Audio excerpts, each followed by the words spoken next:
Antonio Tajani a d'abord été reçu par le président Issoufou Mahamadou.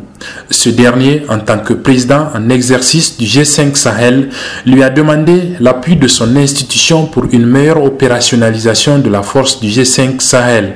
L'Union européenne soutient la force conjointe du G5 Sahel qui se bat contre le terrorisme et le crime organisé dans l'espace du G5 Sahel. Et nous avons souhaité que ce soutien se renforce, en particulier au plan diplomatique, par rapport à la mise sous chapitre 7 de la Charte des Nations Unies de cette force conjointe et par rapport à la nécessité d'asseoir un financement pérenne afin que cette force puisse continuer à être opérationnelle sur plusieurs années. Le président du Parlement européen est ensuite allé encourager les parlementaires des 5 pays du G5 Sahel qui ont décidé à Niamey ce lundi de mettre sur pied un organe de contrôle de la gestion de cette organisation.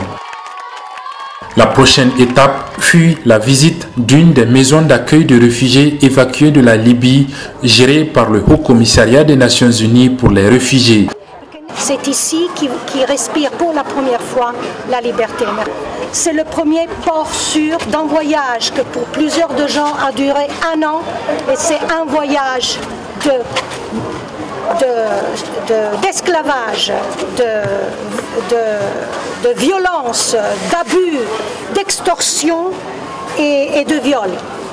Et donc c'est le premier port qui continuera dans d'autres pays qui vont les accueillir pour reprendre en main leur dignité. Dans cette maison d'accueil, une 60aine de personnes, des jeunes femmes en majorité de nationalité érythréenne, prises en charge par le HCR avant leur acheminement régulier vers des pays européens qui désirent les accueillir. Une initiative saluée par Antonio Tajani qui estime qu'elle doit être répliquée ailleurs en Afrique.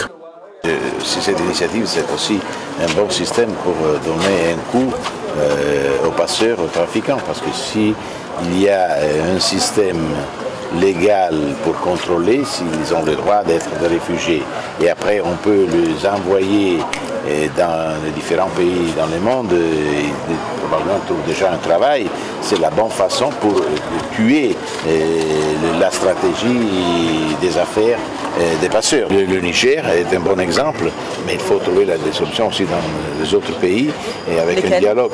Je pense que ce sont les pays de l'Afrique subsaharienne. Abdullah Razak Idrissa, Niamey, VOA Afrique.